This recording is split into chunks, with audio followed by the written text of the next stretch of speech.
How do interest rates impact the stock market? In media, you have likely seen a lot of discussions about the central bank's interest rate decisions. But why does interest rate policy matter so much? Well, because the interest rate directly affects the prices of assets like stocks, bonds, and real estate. So for investors, understanding this relationship between interest rates and asset prices is very important. Warren Buffett once said, interest rate is like gravity. When it goes up, it pulls everything down. So interest rate has an inverse relationship with stock prices. When interest rates rise, stock prices usually fall. But when interest rates drop, stock prices tend to go up. Now the question is, why does this happen? So let us talk about 4 fundamental reasons why interest rates have a direct inverse impact on stock prices. My name is Kanak and welcome back to my channel. If you want to learn more about investing, subscribe to my channel. And your support is what keeps this channel running. So hit that like button and share your thoughts in the comment section below. The first big reason why interest rates affect stock prices inversely is because when interest rates go up, it costs more for businesses to pay off their existing debts. And this eats into their profits. Businesses not only have to pay more interest on the money that they have already borrowed, but also on any new loans that they take out. This higher cost eats into their profits. And since stock prices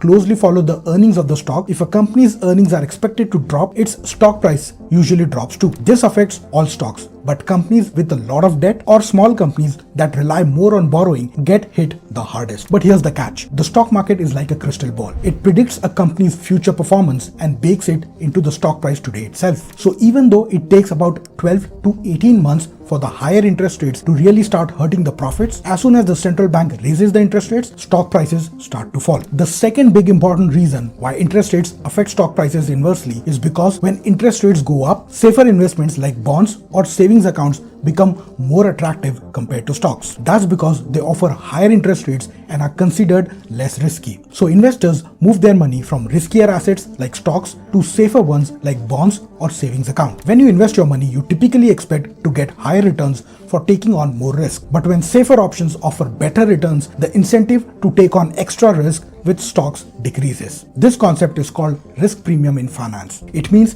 that for the extra risk you take, you expect higher returns. But if you can get those higher returns without taking on extra risk, you are less likely to want to invest in riskier assets like stocks. The third big reason why interest rates hurt stock prices is because they affect how we value the stocks. When interest rates go up, the discount rate used to figure out how much a stock is worth also goes up. This means the value of the stock goes down. Let's make it simple with an example. Say you expect a company called ABC to make $100 in profit next year. If the current interest rate is 5%, you might be willing to pay $95 today to get that $100 profit next year because you are missing out on $5 in interest earnings. But if the interest rate jumps to 10%, that $100 profit next year is less appealing because you are missing out on $10 in interest earnings. So you would only be willing to pay $90 today for the same future profit. In short, higher interest rates means future profit from stocks are worth less today. So the value of companies goes down when interest rates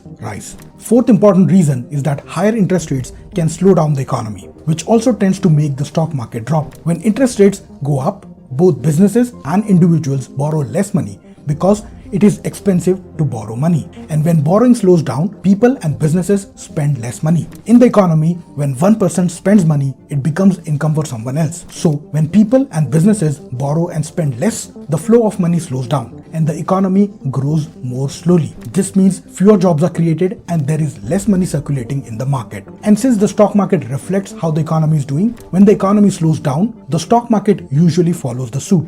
In short, interest rates have a big impact on how fast an economy grows, and that directly affects the stock market too. That's all for this video, and let me know your thoughts in the comment section below, and thanks for watching the video.